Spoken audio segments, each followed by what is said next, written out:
여러분과 또 하나님 말씀을 나누는 시간을 갖도록 하겠습니다. 그동안 제가 말씀드린 내용이 이렇게 유튜브에 저장이 되어 있습니다.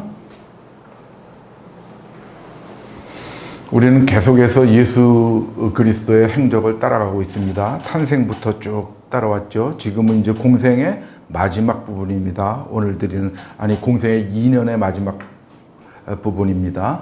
그리고 다음 주부터는 공생의 제 3년을 이제 우리가 그 그리스도의 행적을 따라가는 시간을 갖도록 합니다. 그래서 오늘은 무엇이냐면은 세례 요한의 죽음에 관해서 우리가 말씀을 나눠보고자 합니다.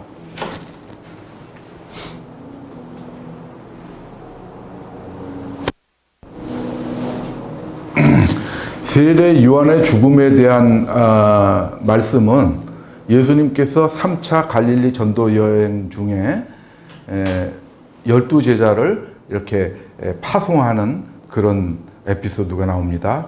그래서 12제자를 파송하시고 그 다음에 12제자가 파송된 12제자가 와서 예수님께 보고를 하죠. 그래서 보면은 이 보고 내용은 뭐냐면 사도들이 예수께 모여 자기들이 행한 것과 가르친 것을 낱낱이 구하니 이르시되 너희는 이제 수고했으니까 따로 한적한 곳에 가서 잠깐 쉬어라 하시니 이는 오고 가는 사람이 많아 음식 먹을 겨를도 없습니다. 거기 군중들이 많으니까 그 사람들하고 섞여 있으면 음식 먹을 겨를도 없으니까 한적한 곳에 가서 좀 쉬어라 이렇게 하시는 것이죠.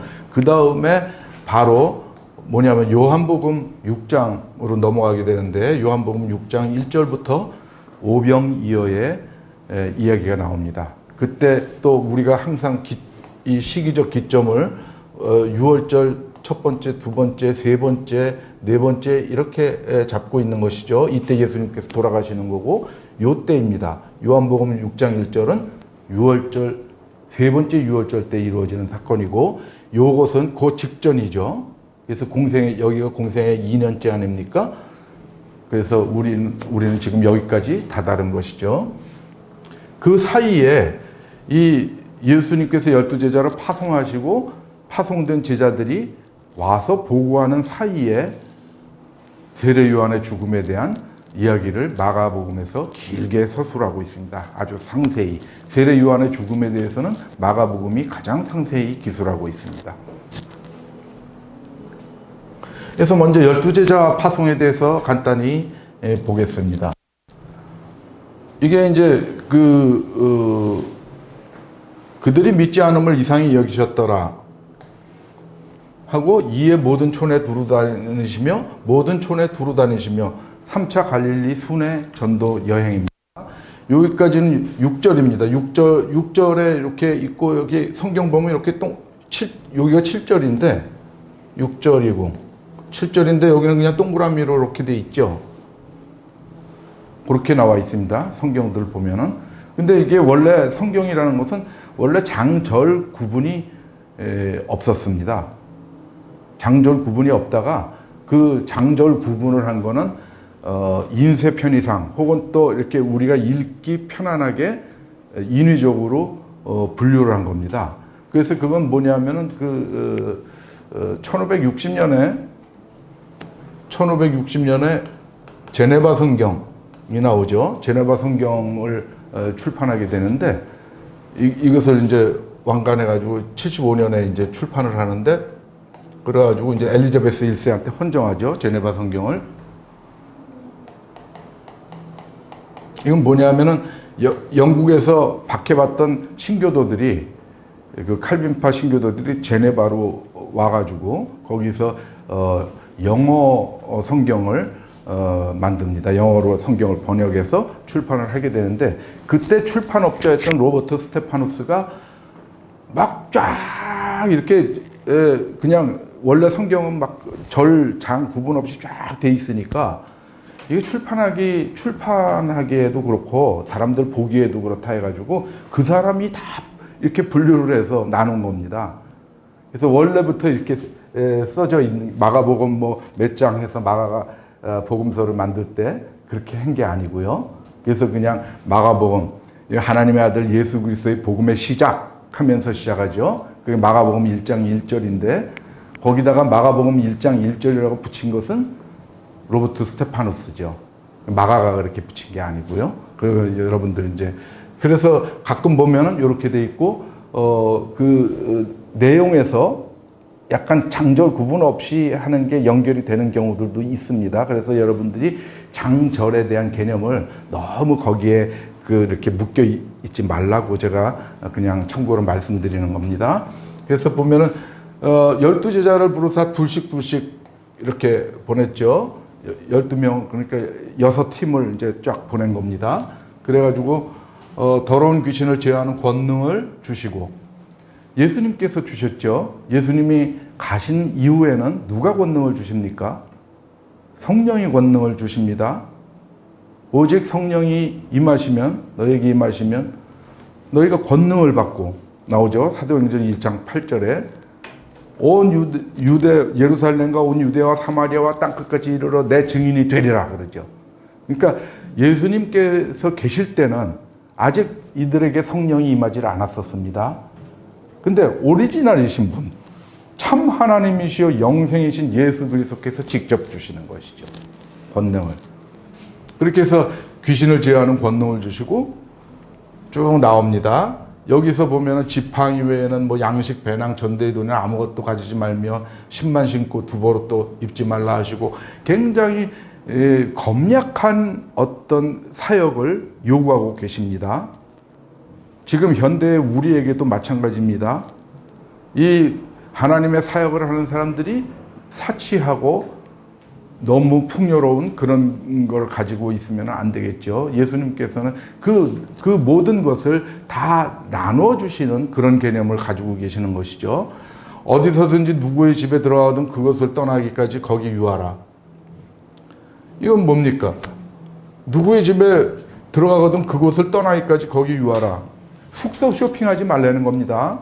어느 동네에 갔는데 누가 초청을 했는데 거기에 있다가 더 좋은 집에서 여기 우리 집에서 모시겠습니다. 그러면 또 솔깃해가지고 그쪽으로 가고 그런 거 하지 말라는 겁니다.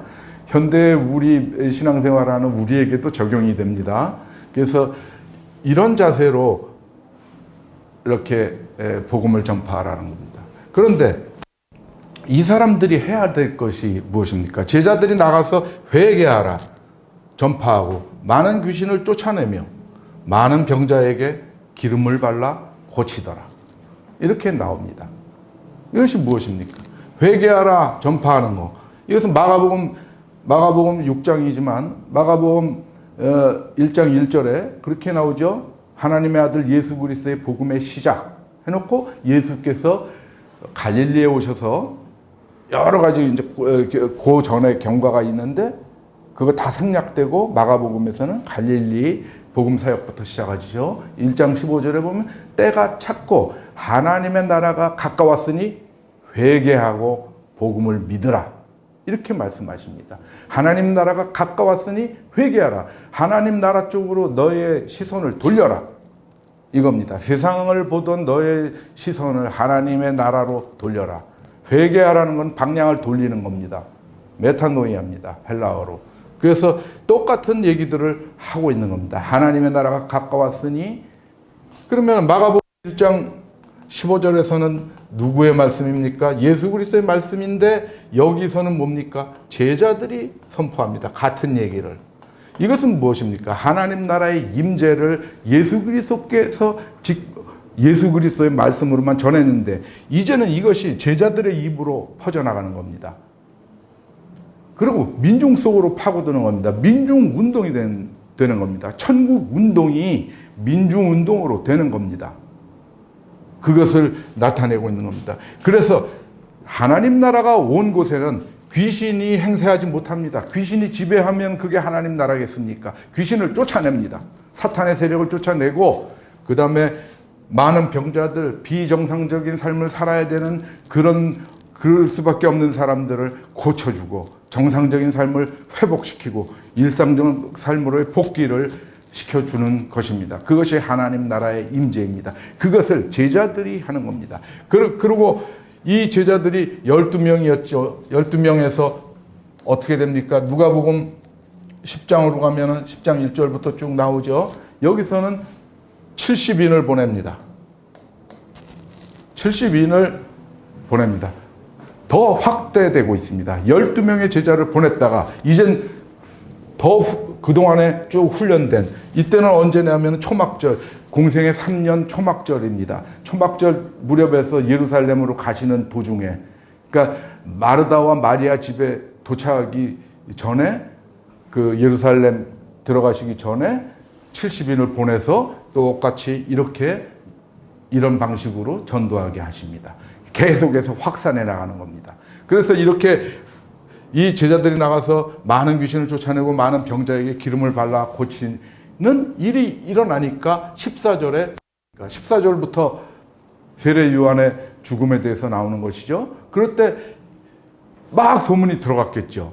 그러니까 헤롯이 깜짝 놀란 겁니다. 그래가지고 14절에 보면 이에 예수의 이름이 드러난지라 헤롯 왕이 듣고 이르되 이는 세례 요한이 죽은 자 가운데서 살아났도다. 이렇게 얘기하죠. 그러니까 제자들이 이렇게 민중 속에서 천국 운동을 하는 것이 헤롯의 귀에 들리니까 세례 요한이 다시 살아났다. 이렇게 하고 그 다음에 세례 요한의 죽음에 대해서 에피소드가 넘어가는 것입니다.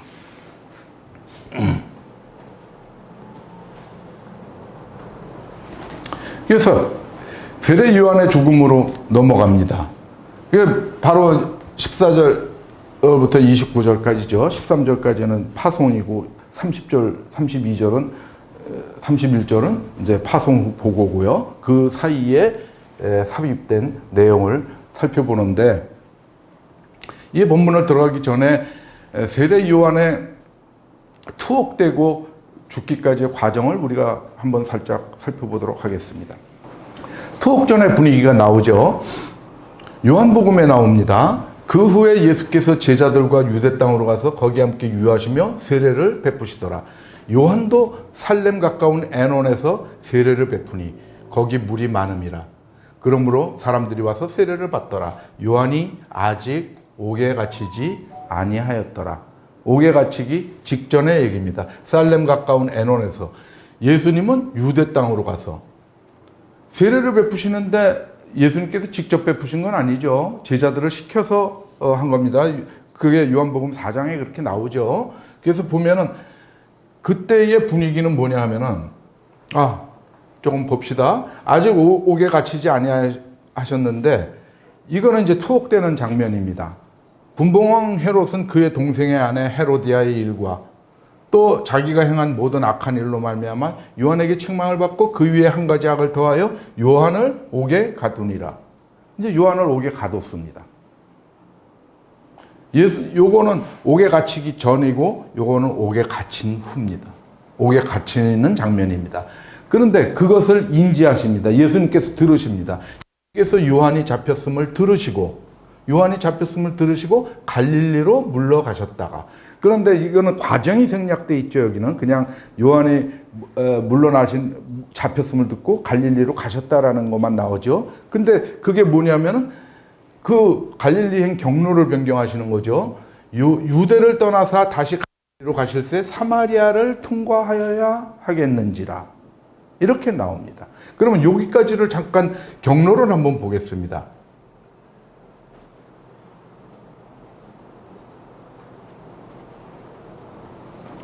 예수님께서 공생의 1년이죠. 공생의 1년 때는 예수님께서 뭐 하십니까? 공생의 1년 때는 아직 나사렛에 계실 때 여기서 그 예루살렘으로 오셔가지고 예루살렘에 오셔서 어떻게 하십니까? 성전 청결하시죠. 그리고 밤에 니고데모가 찾아오니까 뭡니까? 거듭남에 대해서 말씀하십니다. 그러고 나서 이쪽 유대 쪽 가서 이제 제자들한테 세례 요한식 세례를 베풀게 하는데, 여기가 살렘 애논 이 지역이죠. 세례 요한은 세례를 베풀고 있었는데 잡혔다고 그러죠. 잡혔습니다. 그걸 들으시고 갈릴리로 가셔야 되는데 원래 경로는 이렇게 가는 겁니다. 이렇게 갈릴리 지역으로 가는 게, 이 사마리아를 사마리아 지역인데 유대인들은 사마리아 지역을 통과하지 않았습니다. 그런데 요한복음 3장에 어떻게 나옵니까? 예수께서 갈릴리로 가실 때 사마리아를 통과해야 하겠는지라 어쩔 수 없이 사마리아를 통과했다는 것이죠. 왜요? 이쪽으로 가면은 여기서 세례 요한이 잡혔는데 같은 세례 운동을 하고 있던 예수님이 그쪽 경로로 가면은 어떻게 되겠습니까?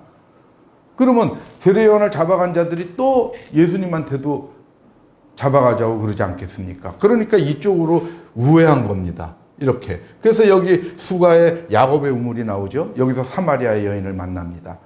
여기서 영생의 샘물. 네가 주는 물을 마시는 자는 목마른데 내가 주는 물을 마시는 자는 영원히 목마르지 아니하리니 내가 주는 물은 그 속에서 영생하도록 솟아나는 샘물이 되리라. 영생의 샘물에 대해서 얘기하고 하나님은 영이시니 예배하는 자는 영과 진리로 예배할지니라.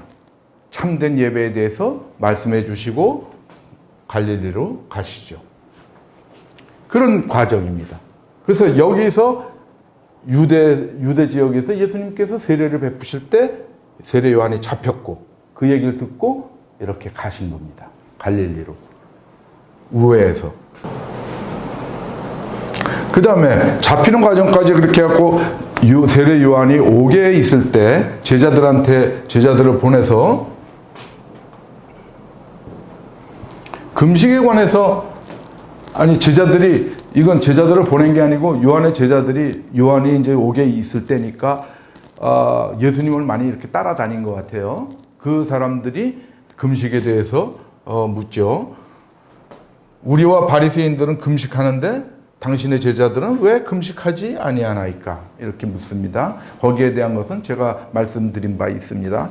그러니까 아무튼 이렇게 세례 요한은 금욕적인 신앙생활을 했던 분이고 그것을 가르치신 분이고 예수님은 민중과 호흡하고 그냥 자연스럽게 민중과 똑같은 삶을 살아가면서 그런 신앙생활을 가르치신 분입니다. 그래서 먹는 것과 마시는 것도 다 하셨고 그래서 세례 요한은 먹지도 않고 마시지도 않으니까 귀신 들렸다 하고 왜 나는 먹고 마시니까 대식가다 술고래다 그러느냐 하고 바리새인들한테 얘기하신 적이 있죠. 그래서 우리가 신앙생활의 패턴도 그렇게 다를 수 있고 서로를 존중할 수 있어야 된다라는 말씀도 드린 적이 있습니다. 이제 공생의 제2년 때는 세례 요한에 대한 언급이 2번 나오는데 한 번은 옥에서 제자들을 보내서 질문하는 거고 한 번은 이제 오늘 나오는 에피소드 세례 요한의 죽음에 대해서 나오는 것이죠. 그래서 옥에서 제자들을 보내서 질문을 한 건데 질문의 주제는 뭐냐면 오실 그이가 당신이오니까 당신이 메시아냐 하고 묻는 겁니다.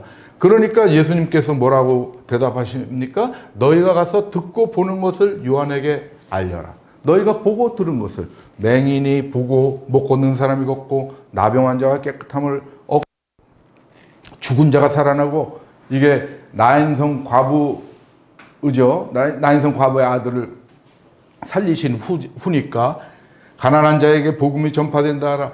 하나님의 나라가 임하였다는 것을 이걸 보여주는 겁니다. 하나님 나라는 모든 비정상적인 것을 정상적으로 돌리는 것이다. 그리고 귀신이 쫓겨난다. 귀신이 지배하는 나라가 될 수 없다. 나라는 그래서 거기서 귀신이 쫓겨나는 거고 병자가 나음을 받고 아들을 잃고 비정상적인 사회적 위치를 감수해야 되는 나인성의 과부를 정상화시켜주고 그런 것들을 너네 선생한테 가서 얘기해라. 그러면 너네 선생이 알 거다. 오실 그이가 당신이오니까에 대한 대답이 될 거다.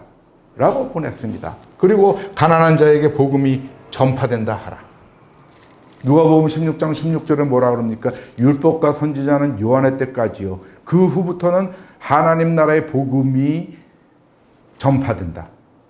라는 겁니다. 그러면 하나님 나라의 복음이 전파되는 그 순간 너네 선생은 사역을 다 했다. 율법과 선지자는 요한의 때까지다. 라는 겁니다. 그러니까 이 가난한 자에게 복음이 전파된다 하라. 가서 전했을 겁니다. 그러면 세례 요한이 알았을 겁니다. 아, 이제 사역의 주인이 바뀌었다. 예수님께서 본격적으로 사역하시는 것을 이제 알게 됐겠죠. 가난한 자, 꼭 뭐 돈 좀 있는 사람한테는 불평등한 거 아닙니다. 가난한 자라는 건 그때 일반 대중을 얘기하고 있는 겁니다. 민중을. 그 민중에 대해서 복음이 전파된다라는 겁니다. 돈 좀 많은 분들 너무 걱정하지 마세요. 뭐 저기 성경에 부자가 천국 가는 거, 낙타가 바늘구녕 통과하는 것보다 어렵다 이렇게 말씀하시는 거, 그런 것들 다 과장법입니다. 아주 극적인 효과를 내기 위해서 과장법으로 이렇게 말씀하시는 거고 그런 거죠.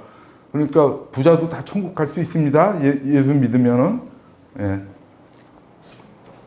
이렇게 여기까지의 얘기입니다. 그리고 세례 요한이 죽고 공생의 2년이 이제 마감되는 것이죠. 그래서 세례 요한의 죽음에 대해서는 무엇입니까? 세례 요한은 이게 이제 그 본문이 너무 기니까 여러분들 잘 아는 얘기입니다. 그래서 짧게만 그냥 한번 이렇게 여러분들 생각나게 하겠습니다. 그 헤롯하고 헤로디아가 이렇게 분류는 아닌데 헤롯이 자기 동생의 이복 동생의 아내를 취했죠. 자기는 원래 부인하고 이혼하고 해서 그 자기 이복 동생의 부인하고 결혼을 했습니다. 그러니까 그거를 세례 요한이 질책을 했죠. 그걸 책망하니까 헤로디아가 그 일로 세례 요한한테 원한을 사고 있었죠. 근데 이제 세례 요한이 잡혀 들어와 있는데 그 헤롯의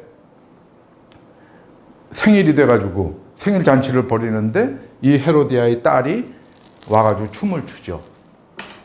그때 헤롯이 그 춤을 보고 하도 이쁘고 그러니까 네 소원을 말해라.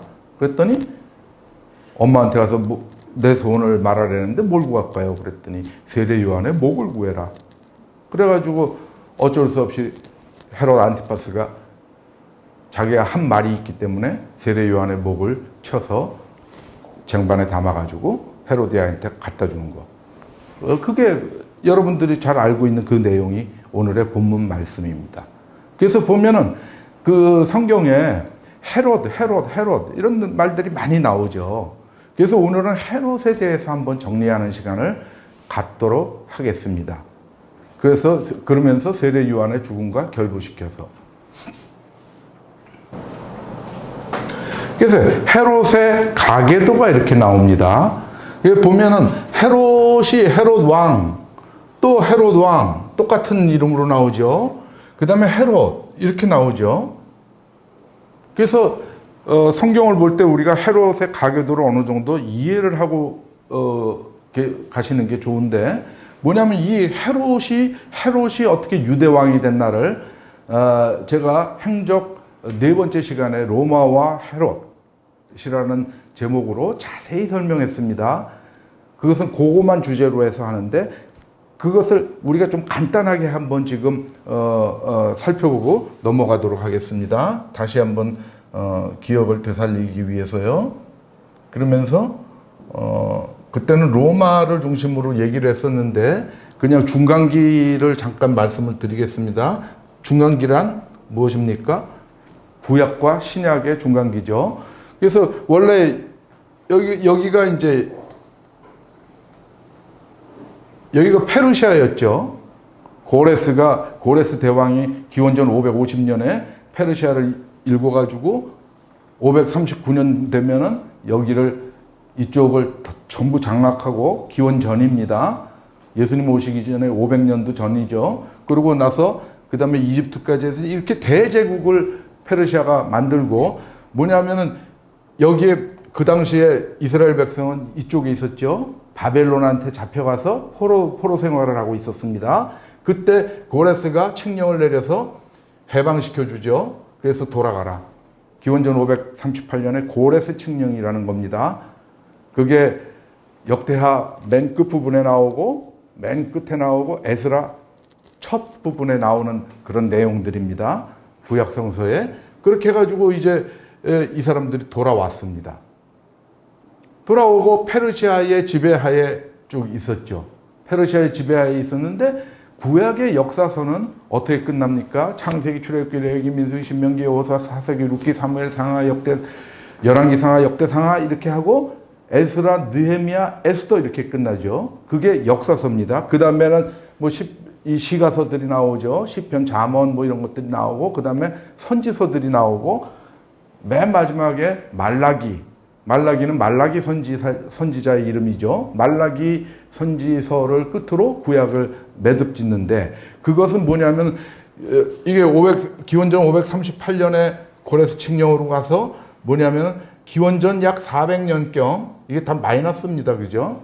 0을 기준으로 보면은 저 뒤쪽으로 그래서 숫자가 커지면 더 옛날이죠.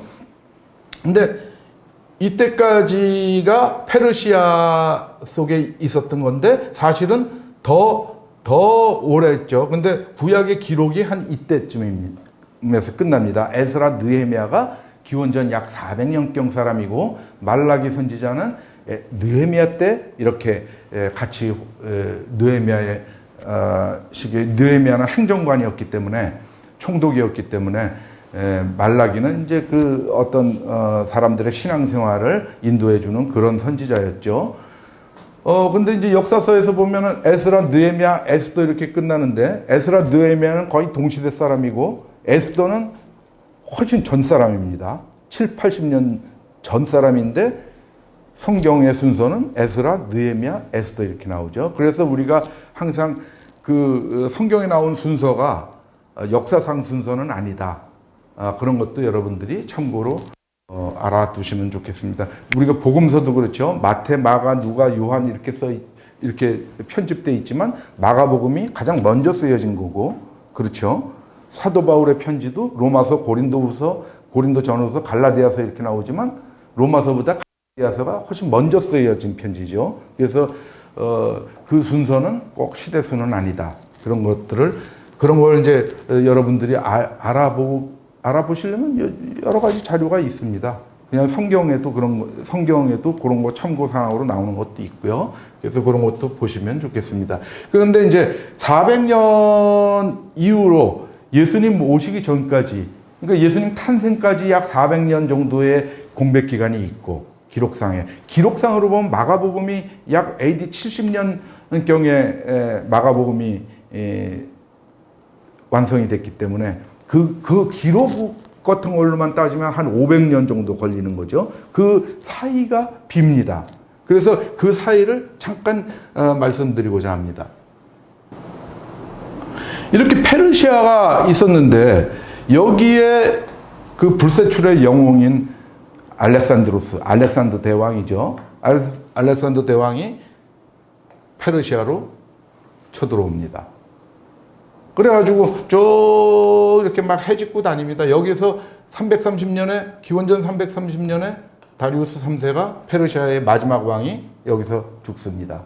그리고 페르시아가 끝납니다. 그러면 330년에 페르시아가 망하고 알렉산드로스는 계속 여기 인더스강 있는 데까지 다 해서 대제국을 만듭니다.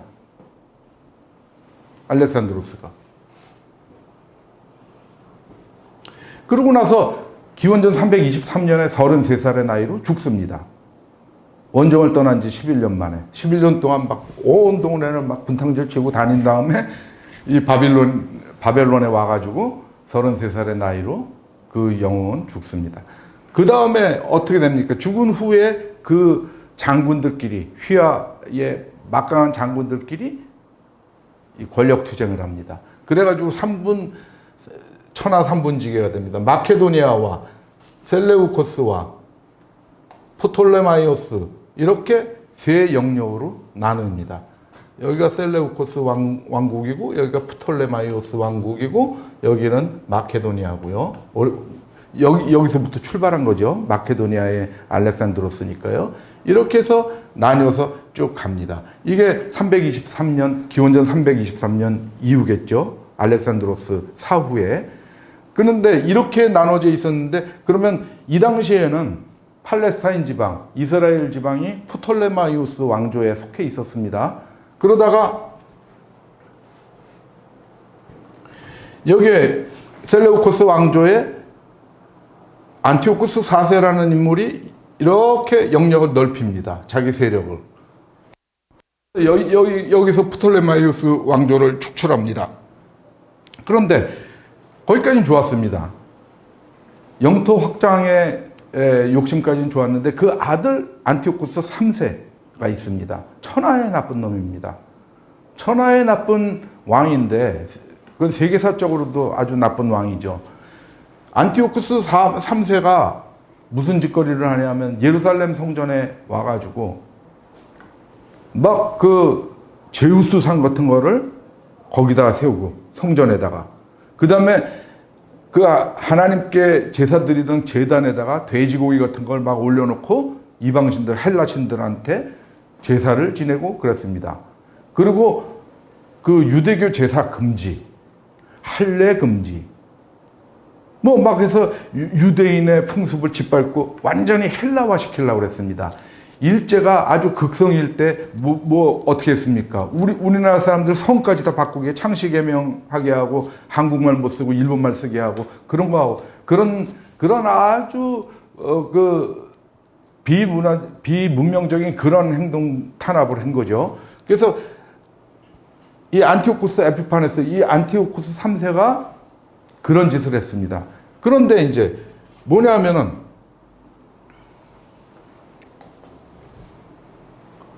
이게 이제 198년 이후인데 이게 167년이 됩니다. 기원전 167년에 어디까지 왔냐면 이스라엘의 그 여기 보면은 뭡니까? 엠마오라는 데가 있죠. 예수님 부활하신 다음에 엠마오로 가는 두 제자 앞에 예수님께서 나타나신 적이 있죠. 이 부근입니다. 이 부근에 그러니까 여기 아주 그 산골짜기죠. 아주 촌입니다. 여기까지 와가지고 막 그 안티오코스 3세의 그 부하들이 막 조사하고 다니는데 거기에서 한 작은 마을에 엠마오 부근에 있는 그 촌에 제사장이 그 마따디아스라는 제사장이 있었죠. 그 이제 거기 와가지고 헬라 신한테 제사 드릴 거 강요하니까 무슨 소리야? 그거 못해. 그러니까 자기네들이 막 제단을 만들고 거기다 돼지고기 같은 거 올려놓고 유대인들은 돼지고기를 아주 불경스럽게 생각하는 것이죠. 제사 지내고 그러니까 마따디아스가 걔네들을 쳐 죽였습니다. 쳐 죽이고 5 아들을 데리고 산지로 숨어가지고 그때부터 이제 사람들을 모아서 항쟁을 시작합니다. 그래서 167년부터 항쟁, 너무 그렇게 탄압을 하면 어떻게 돼요? 반동이 일어나는 것이죠. 그래가지고 그 이듬해인 165년에 마카비우스, 그 마따디아스의 아들 마카비우스, 그 이름도 찬란한 마카비우스가 예루살렘을 다시 탈환합니다. 그리고 예루살렘 성전을 깨끗하게 합니다. 다 이방신들 신상 다 때려 부시고 해가지고 깨끗하게. 그래서 그것이 수전절입니다. 그것이 수전절이라고 하는 겁니다. 예수님께서 그때 수전절 때 예루살렘 성전에서 뭐라고 그러시죠? 나와 아버지는 하나이니라. 대형 선언을 하시죠. 그때 수전절입니다. 이때부터 시작한 명절입니다. 그래서 보면은 이때부터 63년, 기원전 63년까지 유대인의 왕국이 세워집니다. 그동안 어떻게 됐습니까? 솔로몬 왕국이 남북으로 갈라지고 그 다음에 북이스라엘은 아수르한테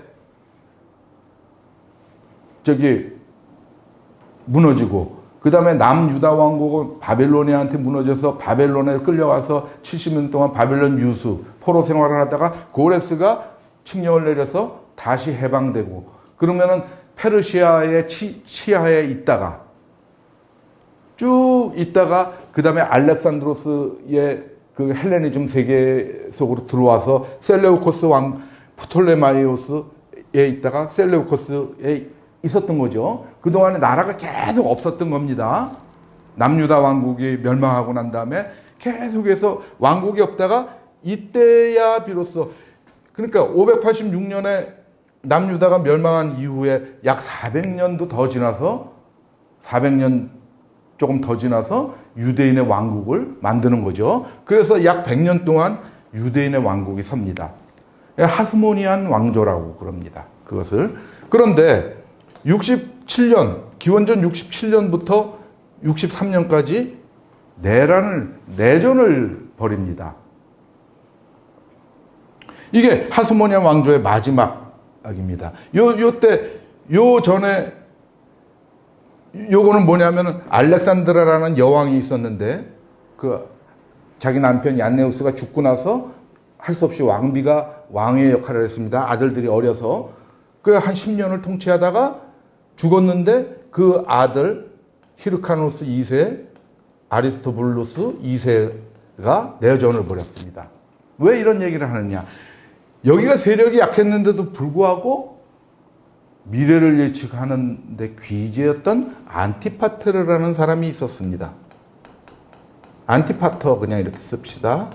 안티파테르나 안티파터나 이렇게 한 편이 돼서 싸우고 있었죠.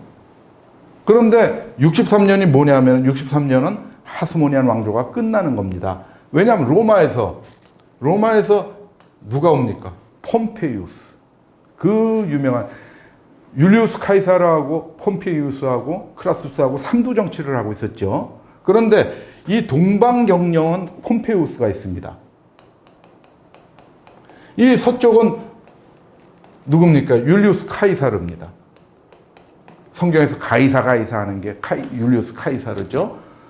이렇게 나눠서 있는데 폼페이우스가 와서 63년에 예루살렘으로 왔는데 이 둘이 싸우고 있는 거예요. 그러니까 야 히르카누스 아리스토블루스 이리 와. 그래 싸우지 마. 싸우지 말고 내가 권력을 나눠줄 테니까 내 시키는 대로 해. 그러니까 뭐 상대가 안 되니까 야 이리 와. 해서 악수해. 뭐 이런 거겠죠. 근데 히르카누스는 예 알겠습니다 그랬는데 아리스토블루스는 뭔 소리요? 이렇게 된 거죠. 그래가지고 얘는 로마로 소환되고 추방되고 이렇게 됐습니다. 근데 제가 여기서 중간기에서 말씀드리는 게 뭐냐면은 이 안티파터입니다. 안티파터가 폼페이우스를 얼마나 잘 고살랐는지 여기가 적통 아닙니까? 히르카누스 2세가 하스모니안 왕가의 여기 두 아들이니까요. 두 아들이 싸운 거고 여기는 그때 그 정도의 재상 정도였는데 이 히르카누스 2세는 제사장 역할을 맡기게 하고 자기는 실권을 진 행정 책임자를 시키도록 폼페이우스하고 작업에 들어갔습니다. 그래가지고 이 사람이 이제 등장을 하기 시작합니다. 그래서 그 이후에 어떻게 됩니까? 폼페이우스는 돌아갔죠. 근데 이제 여기 갈리아를 정벌한 율리우스 카이사르가 루비콘강을 건너서 넘어옵니다. 폼페이우스하고 사생 결단을 합니다. 그래가지고 폼페이우스가 쫓깁니다. 여기에서 수없이 많은 실전 경험을 쌓은 정예 군단을 거느리고 있는 카이사르한테 당할 수가 없었던 거죠. 그래서 도망갑니다. 막 이리저리 도망가다가 알렉산드리아로 이집트까지 오는데 여기 계속 카이사르가 쫓아와서 47년에 폼페이우스를 죽이죠. 폼페이우스가 카이사르가 직접 죽인 건 아니죠. 기원전 47년에 그렇게 됩니다. 그래서 기원전 47년에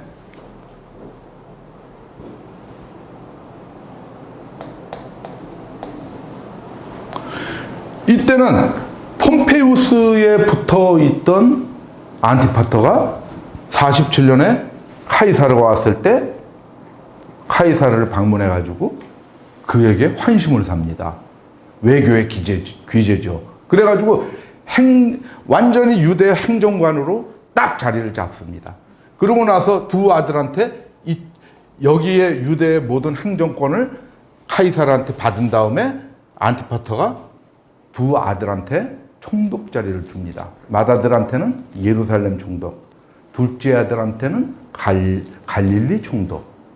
그 둘째 아들이 헤롯입니다. 왜 안티파터 얘기를 했냐면 여러분들이 성경에서 갑자기 나타난 듣보잡 헤롯이 어떻게 나타난 자냐라는 겁니다. 그것을 지금 간단하게 설명을 하고 있는 것이죠. 근데 이 안티파터는 뭐냐면 어디 출신이냐면 이두메 출신입니다. 에돔 사람이죠. 에돔을 이두메라고 나중에 그렇게 불렀으니까 에돔의 선조는 누굽니까? 에서죠. 에서의 자손들이 그러니까 그 뭡니까? 이삭의 두 아들 야곱과 에서가 있었는데 야곱이 적통을 이어받고 에서가 에돔 지방으로 가는데 그 후예들입니다.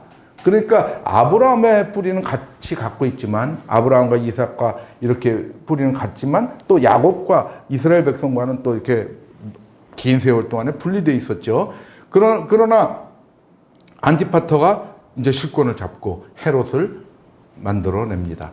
그런데 47년에 이렇게 카이사르한테서 확보를 했는데 43년에 죽습니다. 이 사람이. 율리우스 카이사르는 여기서 47년에 와가지고 그 유명한 클레오파트라하고 연문을 뿌리죠.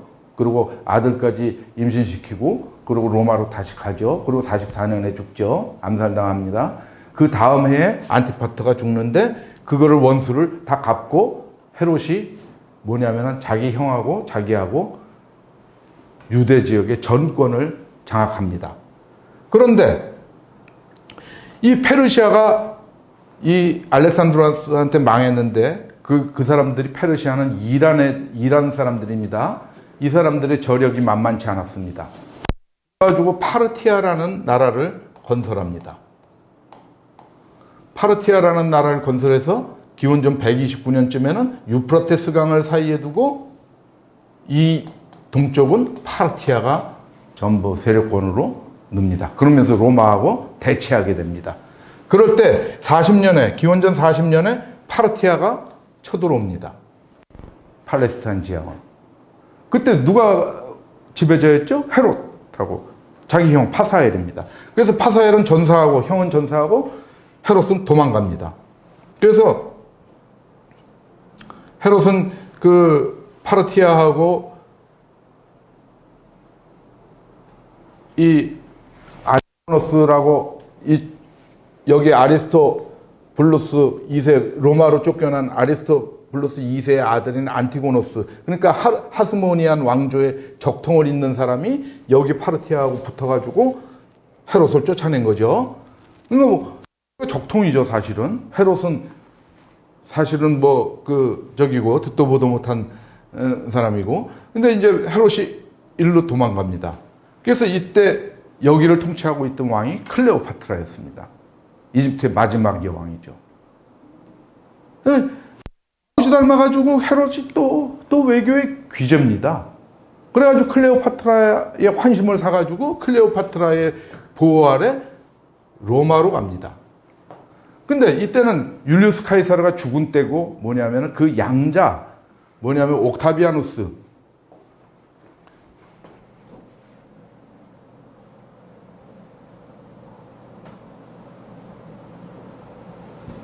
조금 빨리 가더라도 여러분들 조금 따라오십시오. 그리고 이걸 자세히 알고 싶으면 한번 다시 돌려보기를 하십시오. 이때 여기에서 정권을 잡고 있던 사람들이 옥타비아누스와 안토니우스였습니다. 옥타비아누스는 율리우스 카이사르의 양자고 안토니우스는 이 산전수전 다 겪을 때 그때 카이사르의 총애하던 부장이었습니다.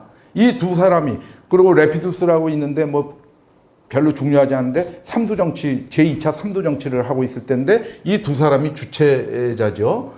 그런데 이제 이 사람들이 세력을 갖고 있을 때 헤롯이 이 두 사람을 만나가지고 어떻게 삶았는지 고살맞는지 이렇게 쫓겨다니는 신세였던 헤롯이 이들의 추천으로 원로원에서 유대의 왕이라는 칭호를 받습니다.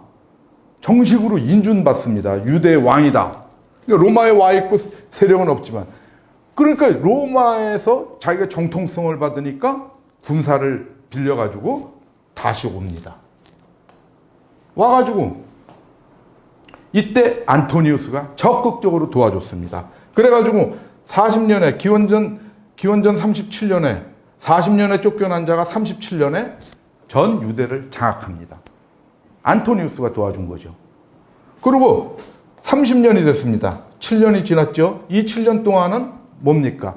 안토니우스와 클레오파트라의 그 지지하에서 이들과 아주 우호적 관계를 지내면서 잘 나라를 번성시켰습니다. 엄청나게 번성시켰습니다. 헤롯이. 그래서 대헤롯이라고 그러는 거죠. 그런데 30년에 무슨 일이 일어나냐면 이 안토니우스하고 클레오파트라하고 결혼했죠. 그 전에. 잠깐 하면 조금 시간이 걸리는데 이 다소에서 군사 문제로 이렇게 두 사람이 만나게 됐는데 안토니우스가 첫눈에 반했죠. 클레오파트라한테. 클레오파트라 보면은 로마의 영웅들은 한눈에 반합니다. 율리우스 카이사르가 그랬고 안토니우스가 그랬죠.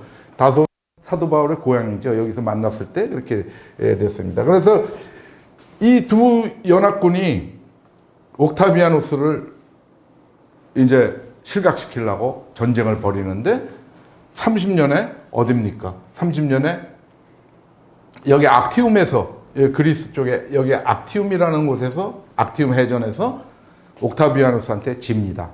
그리고 쫓겨서 30년에 다 죽습니다. 안토니우스하고 클레오파트라가.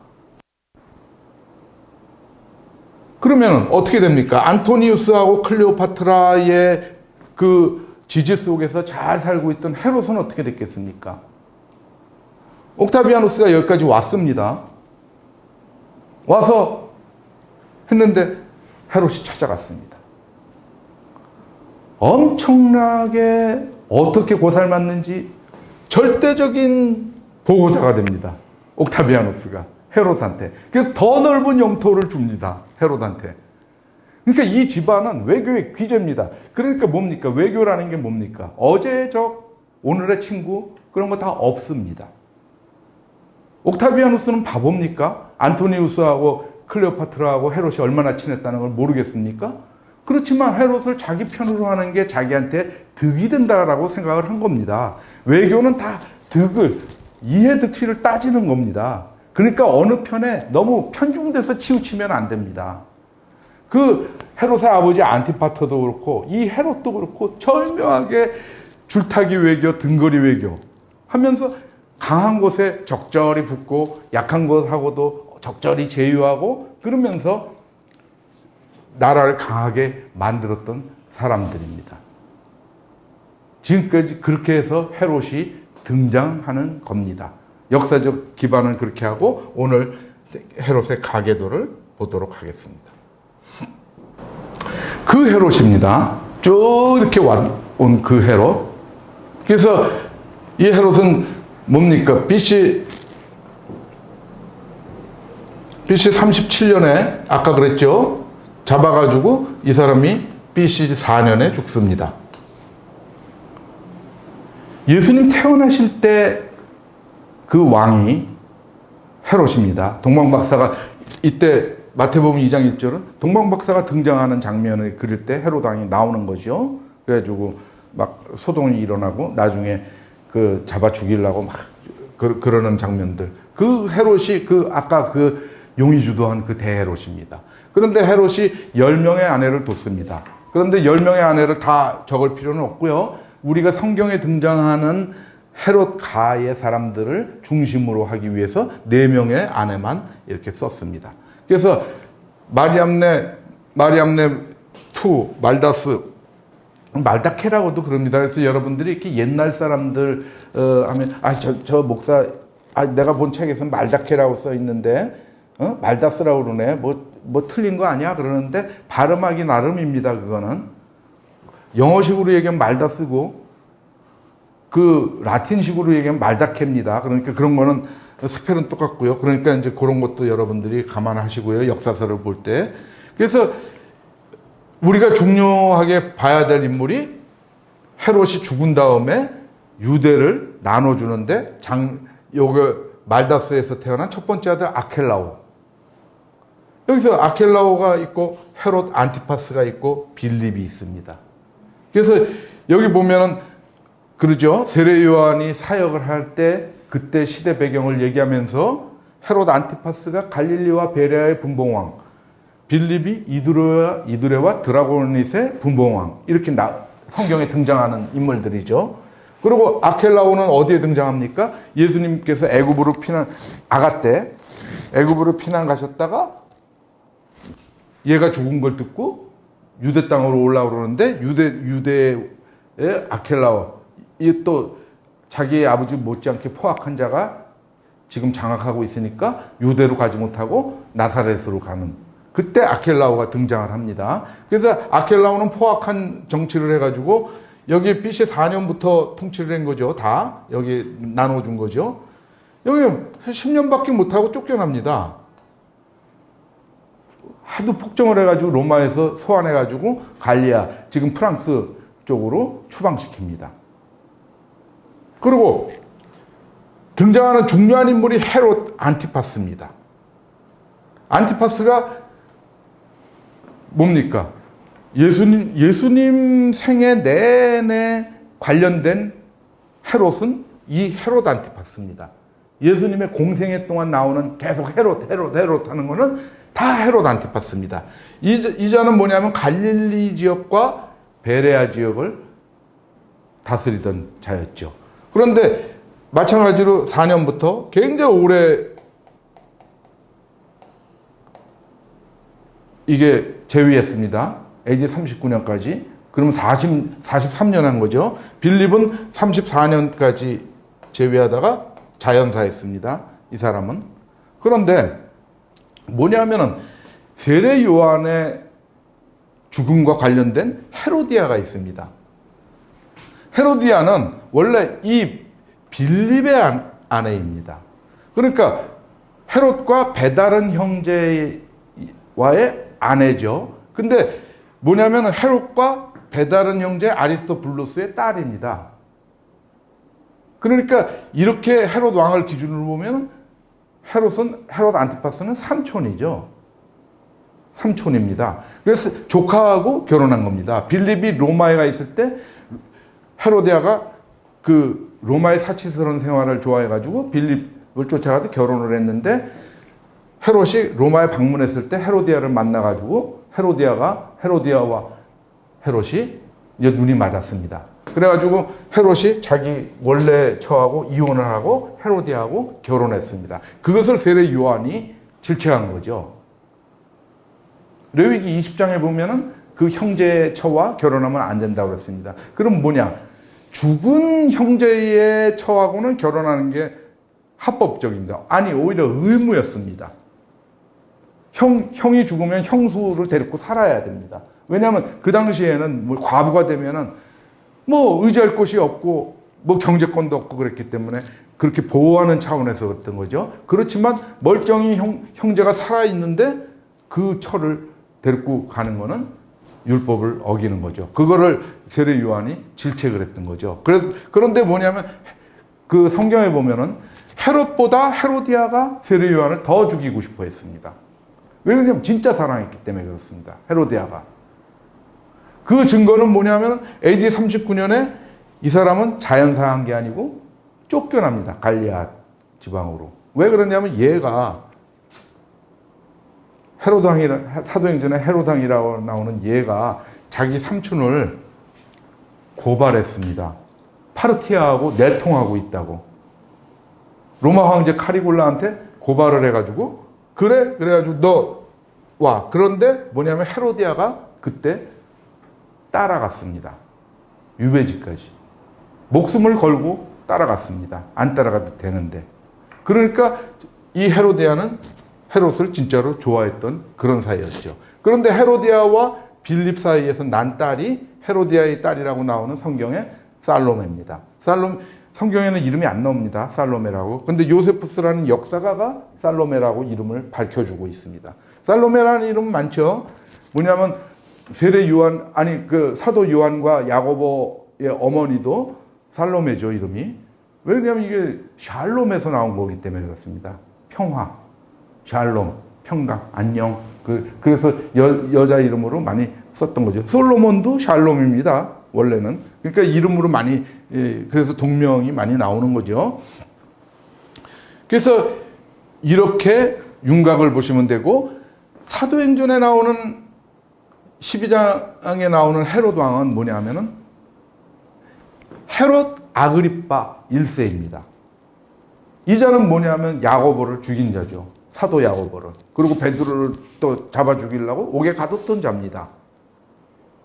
그래서 야고보, 사도 야고보가 최초의 순교자죠. 사도 중에서. 물론 그 전에 집사 중에 스테반이 제일 먼저 순교를 하셨지만 사도 중에서는 야고보가, 그 야고보를 죽인 헤롯 왕이라고 나오는 자는 헤롯 아그리빠입니다.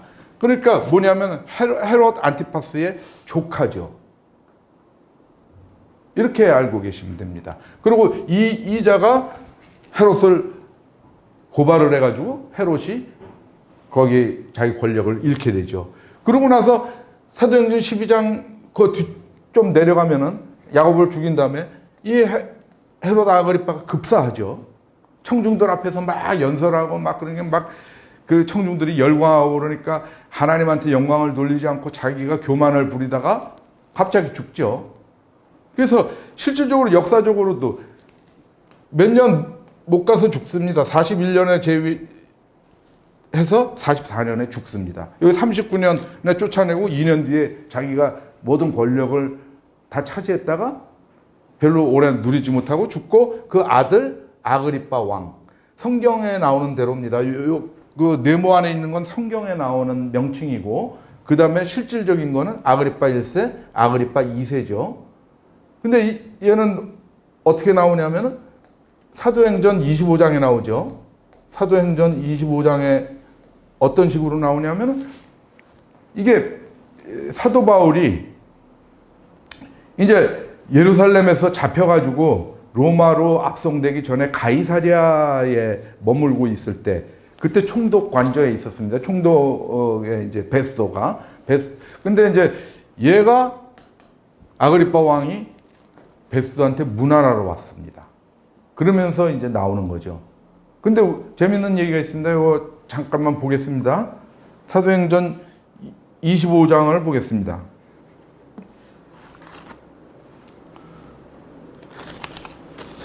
사도행전 25장을 보면은 13절에 수일 후에 아그리빠 왕과 버니게가 베스도에게 문안하러 가이사랴에 와서, 이렇게 나오죠. 아그리빠 왕과 버니게가 베스도한테 오는데, 버니게라고 나오죠. 버니게가 나오는데 성경에 버니게가 그 25장에 계속 나옵니다. 근데 이 버니게는 뭐냐면 베로니카입니다. 베로니카. 그러니까 이제 성경 우리 말 편하게 버니게라고 그랬죠. 근데 이 베로니카는 누구냐면 친누이입니다. 친누이를 데리고 살았습니다. 이놈은. 그래서 유대인들이 엄청 싫어했죠. 이 아그리빠 2세를.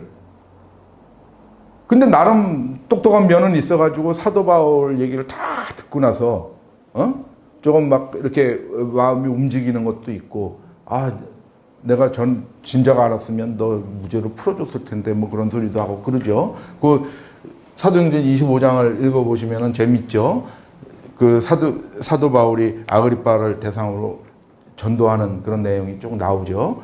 그 여러분들이 한번 읽어보시기 바랍니다. 그래서 여기는 이 헤롯 왕 가계도를 보면은 이렇게 막 자기 형제의 아내도 뺏어서 결혼하고 자기 친누이하고 살고 막 데리고 다닙니다. 그 총독 만나러 갈 때도 계속 뻔뻔스럽게 데리고 다니고 그런 장면들이 나옵니다. 그래서 여기 보면, 그리고 또 여기 뭡니까? 이 헤롯 앞에서 살랑살랑 춤추던 헤로디아의 딸 살로메는 또 누구하고 결혼합니까? 삼촌하고 결혼합니다. 이게 실선은 결혼이죠. 이렇게 빌립하고 헤로디아의 딸하고 살로메하고 결혼도 하고, 이렇게 막 그 집안 안에서 막 그런 일들이 일어나고 그랬죠. 그래서 여러분들이 이렇게 한번 개념을 좀 알고 계시면 좋겠습니다. 그래서 여러분들이 이렇게 헤롯 나오는 게 구분이 잘 안 되시면은 다시 한번 요거를 좀 동영상을 뒤로 가셔서 한번 이렇게 보시고, 이 도표도 한번 이렇게 보시면은 이해가 잘 되실 겁니다. 그래서 많이 혼돈되시는 분들이 많아서 오늘 이렇게 한번 정리를 해드립니다. 그래서 보면은 오늘은